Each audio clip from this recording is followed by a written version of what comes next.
Ya, pemirsa, terima kasih Anda masih terus menyaksikan NTV Prime. Sebelum kita lanjutkan perbincangan, kita akan menyaksikan paket berita berikut ini.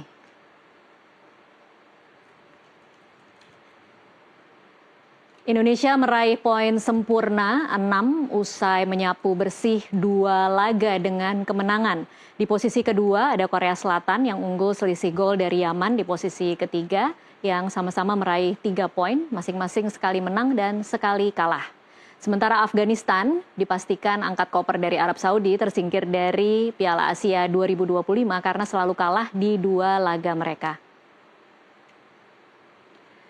Laga terakhir Garuda Muda akan digelar pada Jumat ini, 11 April 2025 dini hari, melawan Afghanistan.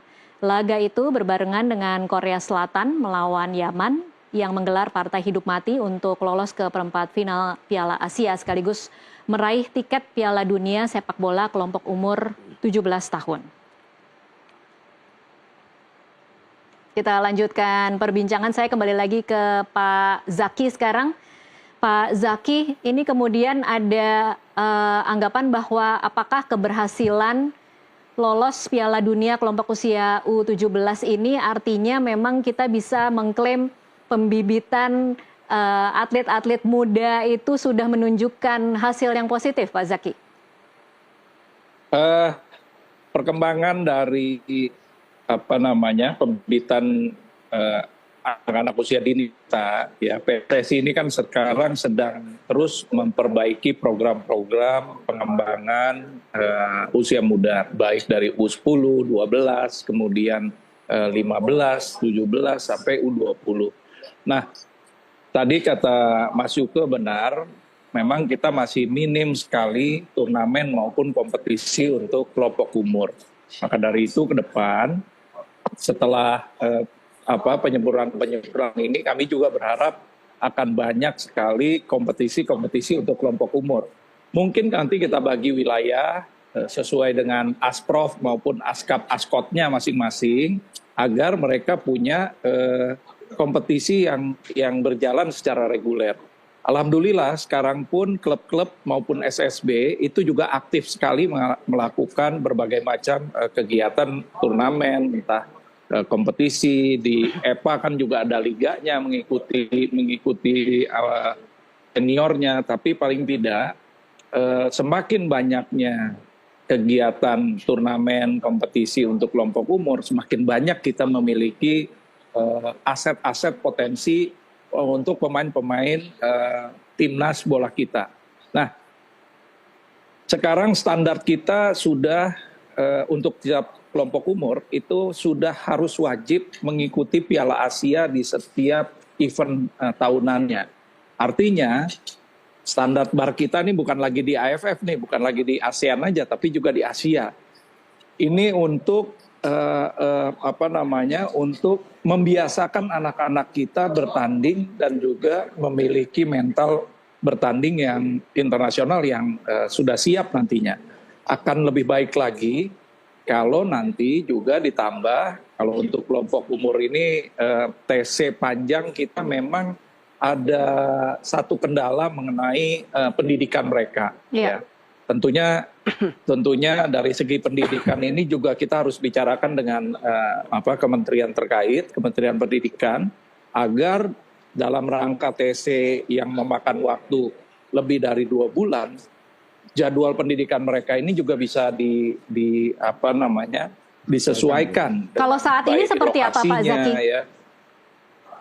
Kita mencoba untuk daring yang pertama, yang kedua kita juga seperti TC di Bali kemarin atau di Jogja mencoba memanggil guru-guru private yang memberikan ekstra tambahan pelajaran-pelajaran sesuai dengan modul-modul di sekolah yang ada. Tapi waktunya memang nggak optimal ya, karena hari-harinya kan mereka dihabiskan oleh latihan.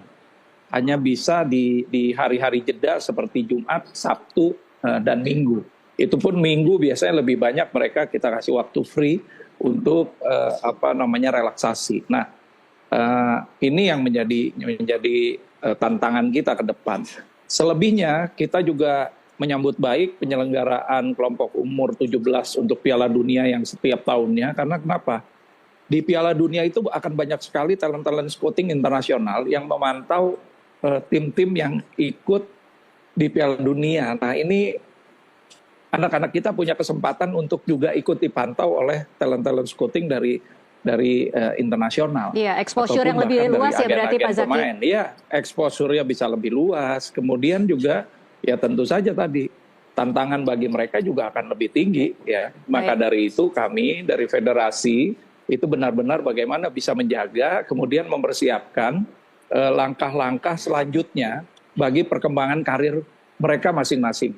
Karena ini yang sangat penting sekarang bagi kelompok umur. Kita banyak sekali mendengar atau melihat cerita layu sebelum berkembang. Nah, Mas Yuke nih banyak sekali nih.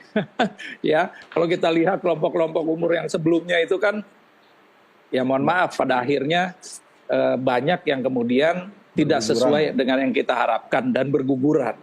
Karena ya berbagai macam faktor sih, ya. Tapi paling tidak belajar dari pengalaman-pengalaman sebelumnya, bagaimana kita mengelola mereka menjadi aset yang berharga, kemudian menjadi pemain profesional yang mudah-mudahan bisa bermain di luar negeri, kemudian bisa meningkatkan karir mereka. Nah itu sebetulnya. Baik, Pak Zaki, sebelum saya bergeser ke Bung Yuke, kemarin sempat ada beberapa pemain yang terkena cedera di bagian belakang kepala, bagaimana kondisinya? Oh, Fabio, alhamdulillah hanya sekedar benturan, memar, tapi tidak ada yang serius. Kemudian juga beberapa pemain kemarin seperti Fandi yang di pundaknya juga karena jatuh yang tidak tepat, ini juga sudah dalam perawatan. Tapi semuanya semua siap tempur. Dan kemarin juga kan masih bermain luar biasa 2 pertandingan tersebut. Baik, saya ke Bung Yuke sekarang. Bung Yuke, mungkin ada 2 poin penting yang cukup menarik tadi yang dikatakan oleh Pak Zaki soal apa catatan Anda mengenai anggota Timnas U17 yang layu sebelum berkembang dan kemudian harus menjadi PR siapakah untuk mempersering pertandingan atau TC-TC di kelompok usia 17? Nah, ini menarik ya. Jadi betul dikatakan Pak Zaki, dan itu saya kira sudah menjadi rahasia umum di kita ya. Semua tahu bahwa U17 ini adalah timnas kelompok umur pertama ya. Ini masa ya transisi dari remaja ke dewasa kan ya. Iya. Ini banyak sekali memang tantangan dan godaannya. Apalagi anak muda ini kan terkadang pertama mereka bisa dibilang star syndrome gitu ya. Gampang mudah jumawa, terus pengawasan yang kurang dari orang tua, lingkungan yang juga nggak mendukung. Kemudian yang kedua juga ada sebagian orang tua yang menganggap bahwa sepak bola belum bisa menjadi tumpuan masa depan seorang anak gitu ya. Sehingga ketika anaknya nggak terlalu kompetitif, maka mereka sudah diarahkan ke akademik gitu ya. Hilang lagi itu kan ya potensinya gitu. Terus yang berikutnya juga kompetisinya. Karena setelah U17 itu kita nggak punya kompetisi domestik junior. Nggak ada, kita hilang. Jadi bagaimana mereka bisa kita pantau kalau kompetisi jenjangnya itu nggak ada. Setelah 17 itu mau kemana? Kan Elite Pro Academy adanya sekarang 16, 18, 20. Tapi Elite Pro Academy itu cuma untuk 18 klub Liga 1. Jadi terlalu sedikit untuk kita mendapatkan kolam scouting. Nah, kalau anak-anak kita ini mau terus bisa terpantau dan jenjang setelah 17 tetap bisa kita lihat perkembangan mereka, kompetisinya harus dibuat. Tanggung jawab siapa itu, Bung Yuke? Iya. Ya pasti federasi lah. Iya. Kan federasi ini kan induk sepak bola. Tapi federasi dalam konteks pusat itu nggak bisa sendiri. Bagaimanapun federasi pusat itu tugasnya di tim nasional. Iya. Nah artinya federasi di lokal, di kabupaten, di kota gitu ya, di provinsi itu yang harus bekerja. Kan kebanyakan kan di sana itu boleh dibilang hanya menggelar kewajiban saja gitu ya. Bikinnya turnamen yang seminggu kelar gitu. Iya. Ya gimana gitu bisa dapat kualitas yang bagus. Pemain yang berkualitas, yang punya masa depan bagus adalah pemain dari hasil kompetisi, bukan dari turnamen. Gitu. Oke, baik. Bung Yuke, apa yang perlu diantisipasi setelah ini? Apakah kemudian melawan Afghanistan akan sangat mudah karena dikatakan sebagai tim terlemah di klasemen ini? Atau ada yang perlu diantisipasi setelah ini? Ya, pertandingan terdekat lawan Afghanistan saya kira ini cuma formalisasi ya, dan kita menang atau kalah itu nggak ada pengaruhnya, kita tetap juara grup, kalah pun kita juara grup karena kita sudah unggul head to head dari Korea dan juga dari Yaman. Dengan situasi seperti itu ya buat apa juga kita turunin pemain utama, di eman-eman lah istilah orang Jawa, disayang-sayang ya, lebih baik kita kasih kesempatan ke pemain-pemain yang belum pernah dapat menit bertanding di dua laga Betul. pertama kemarin. Itu realistis supaya kita juga dan tim pelatih juga bisa melihat seperti apa perkembangan pemain-pemain pelapisnya, bisa nggak mereka memanfaatkan kesempatan ini untuk bisa bersaing. Soalnya kan Pak Zaki juga mungkin tahu ya, ini skuad utama Coach Nova ini pemainnya ya itu aja. Iya. Dari lawan saya masih catat dari lawan Australia di kualifikasi, lawan Korea, sampai kemarin lawan Yaman, itu starting 11-nya, Tasya kalau kamu perhatiin, itu sama Tidak persis berubah identik. ya? Iya. Identik, 11-11-nya identik. Itu kan bukti ya bahwa kedalaman skuad kita tuh memang kurang gitu loh. Dan pelatih nggak mau berspekulasi, makanya besok lawan Afghanistan, kesempatan tuh pelatih tuh lihat pemain-pemain yang belum bermain untuk ditampilkan. Kita kan semoga aja bisa dapat manfaat juga. Kita punya dapat tambahan-tambahan inilah pemain-pemain yang punya potensi lain gitu misalnya. Iya, Pak Zaki, ini akan dilakukankah Jumat nanti rotasi pemain? Insya Allah kita akan melihat yang lainnya. Jadi nanti tunggu saja racikan dari Coach Nova. Mudah-mudahan nanti ada yang baru. Ya, sesuai dengan keinginan Mas Yusuf. Masukannya.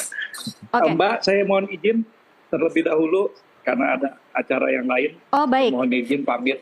Baik, terima kasih Pak Zaki untuk waktunya bersama kami. Mohon doa dan dukungannya selalu untuk timnas U17 kita melangkah lebih lanjut di Piala Asia 2025 ini. Baik. Insya Allah kita akan bisa membuat prestasi yang lebih baik. Baik, kita semua mendukung di sini. Terima kasih Pak Zaki untuk waktunya bersama kami. Iya, saya ke Pak Muhammad sekarang. Ini kan kalau saya boleh bicara, tim ini kan bukan tim yang mendapat exposure sebesar tim kakak-kakaknya ya. Jadi memang tidak ada terlalu banyak tekanan yang terasa dan mereka kemudian memang kita bisa saksikan bermain sangat lepas, bermain dengan sangat nyaman, sangat lepas dari tekanan begitu. Tapi kalau menurut Anda sebagai orang tua, kira-kira setelah ini ketika targetnya makin lama makin tinggi nih Pak Muhammad, apa yang kira-kira Anda katakan kepada anak Anda dan mungkin juga pesan untuk teman-teman di Timnas Serkan dengan Goli di U17 agar kemudian tetap solid, tetap tidak kemudian seperti kata Bung Yuke tadi Jumawa karena memang masih sangat muda kemudian mendapatkan prestasi yang begitu gemilang tetapi tetap membumi dan tetap bisa memberikan performa terbaik. Ya, harapan saya sih buat anak-anak timnas yang usia 17 ini buat kedepannya bisa dibina terus sampai kalau bisa sampai senior ya. Mudah-mudahan biar tambah lebih kompak lagi, bisa lebih mendunia gitu. Mudah-mudahan semuanya dari yang timnas 17 ini tambah kompak lagi buat kedepannya.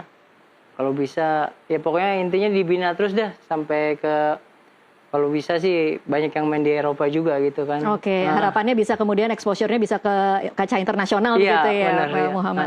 Oke, ada pesan khusus yang mungkin Anda katakan kepada Goli agar tetap membumi meskipun kemarin kan sudah mencetak gol, sudah makin terkenal nih namanya, makin menjadi pahlawan Indonesia apalagi mencetak sejarah pertama kali masuk Piala Dunia. Apa yang Anda katakan ke Goli?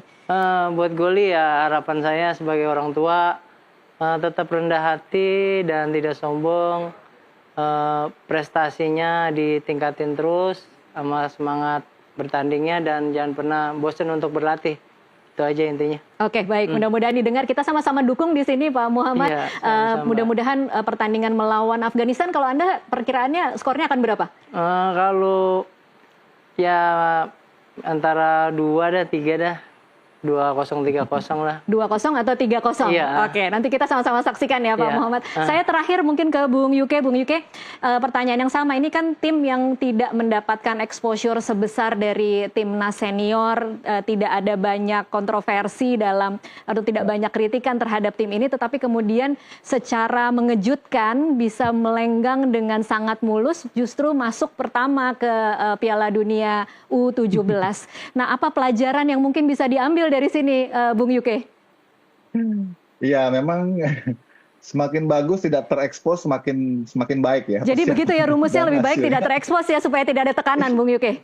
Iya, karena ini apalagi anak-anak ya, Iya. remaja ya.